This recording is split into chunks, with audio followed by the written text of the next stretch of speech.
subscribe to the Donnie Houston podcast, man. Man, so y'all out there, are you seeing little Troy around this time too? Mm-hmm. He used to be in Kingsgate down in the dead end and stuff. Mm-hmm. Mm-hmm. Man, okay. So tell me, because talk about just riding the slab and like how you had to even be on point. You know what I'm saying? Like back then, just because how, everybody couldn't ride like that.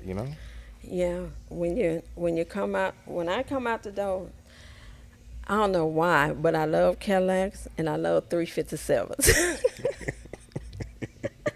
I just love me some 357s, and I always had two, a chrome one and a black one, but that chrome one was my favorite.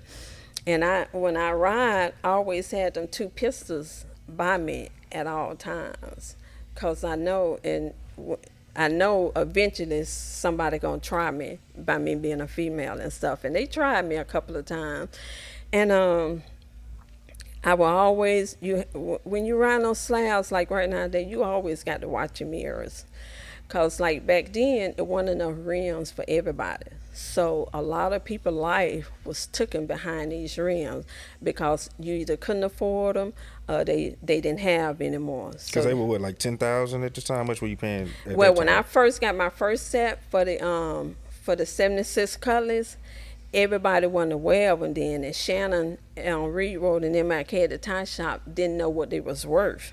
So I got them for 900. But when they started coming out, the Swangaz came from the dealership. Mm-hmm. You know that in 1984 on I think on the Eldorado. Mm-hmm. That they made on, because Corey Blount was one of the first ones go to the dealership and buy them. So Corey Blount was the first one to come with Swangaz from the dealership. From the Air Dog. He went and bought him an Air Dog. He was one of the first ones that got him from the dealership. You remember seeing this? Yeah, he used to, the VA right here in Corey Blount house and that corner house and stuff, and we couldn't do nothing but see each other every day. Man. All us used to hang out at Reed Road and MIK at the car wash. Then we took it years later. We took it down to the car wash on Doolittle and all that. All of us saw each other every day. Every day. Yeah. So we were talking about just how you ride. You saying, you ride, you had your two with you. Yeah.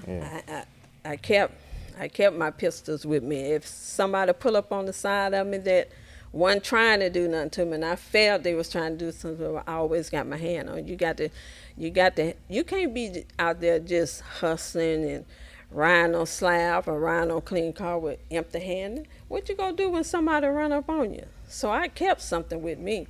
Did somebody give you this game, or you just already knew, like, nah, if I'm finna get on this slab, I got to be ready? No, I'm looking at the streets. I picked up, ain't nobody teach me nothing. Not as a child, not as nothing. Everything I learned on my own. I saw how the streets was going. Like, I always been around crackheads and alcoholics and stuff like that. Like my mama, she drank a lot. She drank a big bottle of Crown a day, drank her beer all day, and I always grew up looking. And I say, I don't want to be like that. Who want to be a crackhead? I was gonna ask you. So you stayed away from just all that alcohols, smoking cigarettes, and I don't never do none of that, because I'm looking at these people to do it, and I don't want to be like that. And I see some whole families as crackheads, alcohol, and I'm like, why are you looking at this person and the way they is, and you want to grow up? Thing. Yeah. Why would you want that? I don't want that. How much of an effect, or are you just going through life, you know what I mean, like as far as with your mom and like y'all kind of having y'all's disconnect when all this is going on, is that having any effect on you, or you just going through life just like, I'm just going through life not giving a damn. Not giving a damn about how the mama treats you or nothing, not giving a damn about, like I see a lot of people nowadays, they grown women, they 30 and 40 years old. You still worrying about never having your dad around. Why? I don't care. That don't bother me.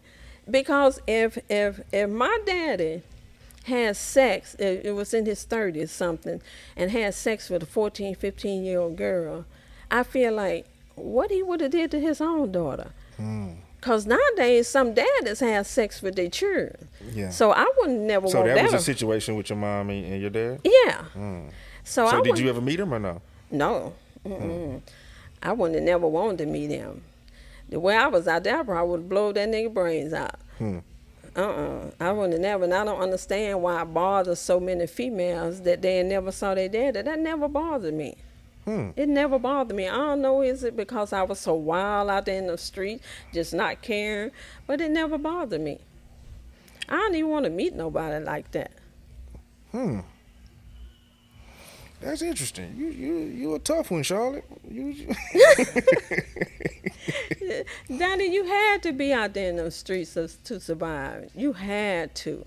If I would have fell out in them streets weak, I probably wouldn't even must been here today. You had to. Donnie Houston.